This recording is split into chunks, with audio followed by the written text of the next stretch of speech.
I'm Mary Ann, one of the children's librarians at the Broomfield Library. Thank you for joining me for online story time today. How about we get started with a deep breath? Can you put your hand on your belly and push it out? And then push all the air out. All right. How about we pretend that we have a ball inside our belly? And when we breathe in, we're going to feel the ball get big. And we breathe out, it goes small again. Okay, ready? I have a rhyme for us. So you can have your hand on your belly, or you can hold a ball in front of you to imagine the air. Okay, here we go. A little ball, breathe in. A bigger ball. A great big ball, I feel. Take a breath now, nice and deep. And 1, 2, 3.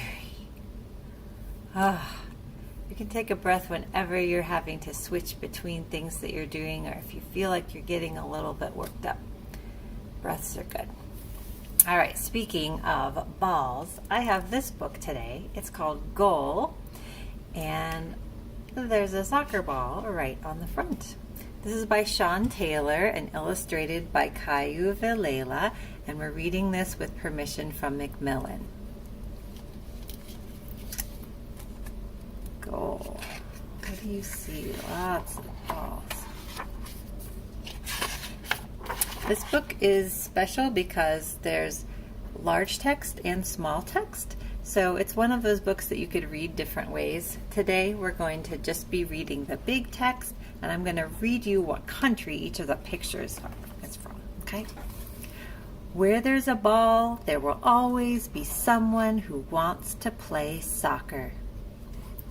This is in Brazil.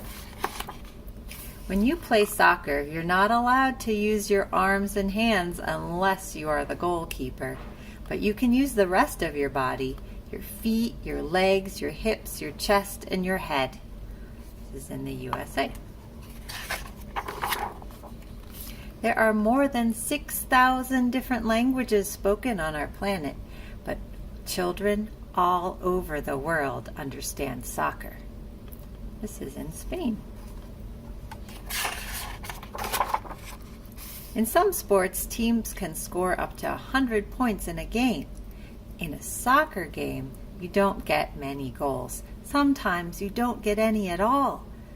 You have to be patient, so when a goal comes, it's special. This picture's from England. Oh, there's a picture on the other side this time. I wonder why they chose to do that. When the ball comes your way, you might feel excited. You might feel calm. You might feel even a little bit scared. Playing soccer teaches you a lot of things. How to be quick, how to be clever, how to see what's going on around you, and how to be brave. These kids are in Ghana. You can play soccer almost anywhere. In a garden, down an alley, on a playground, in a park, or on a beach. They're in Togo. You don't need anything to play soccer. You can make goalposts with 2 stones, 2 sticks, or 2 shirts. If you don't have a real soccer ball, you can make one with rolled up socks, newspaper and string, or even an orange in a plastic bag. Look at these players in Tanzania. They have created a really interesting ball. I wonder what you could use to make a ball. Some people invent machines. Some people invent medicines. And some people invent tricks with soccer balls. When you trick a defender by pretending to go one way and then send the player after an imaginary ball, it's called a step over. When you throw yourself in the air and kick the ball over your head, it's called a bicycle kick.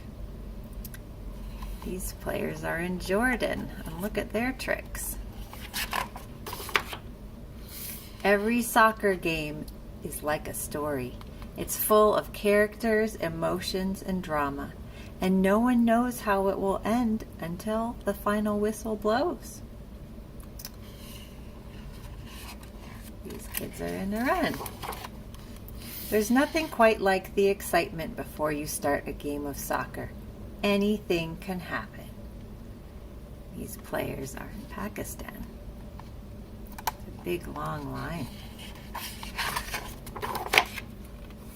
At the end of the game, you may have won or you may have lost, but you can lose a game and still play your very best. And that is a kind of winning. Here are soccer players in India. Soccer is not about showing off how well you can play. It's about showing how well you play for your team. The very best players don't worry about being stars of their team. They want their teams to be the stars. Interesting. Here they're in Nepal. The ball doesn't care if you're big or small. It doesn't care what your religion is, what race you are, or where you come from. It doesn't even care if you're good at soccer. Anyone can play soccer, anywhere in the world. They're in China. You can have fun playing soccer with just one friend, or even on your own. They're in Burma. No other sport brings people together like soccer. No other sport is played by so many people in so many different countries. When you are playing soccer, there will always be someone else playing somewhere in the world. And with a picture from New Zealand. And here we have a map of all the different places we saw kids playing soccer. And you can see that there's so many other places where kids play soccer that we didn't even get to see today. Do you like playing soccer? What do you like doing outside? Are things different right now with all of the being at home and the changes with school? Yeah, it can be tough, but I hope you are getting a chance to get outside and have some fun. If you like playing soccer, you could still play soccer with your family and do social distancing. And I'm so glad that you were able to come and be part of Storytime today. Have a great day. Take care.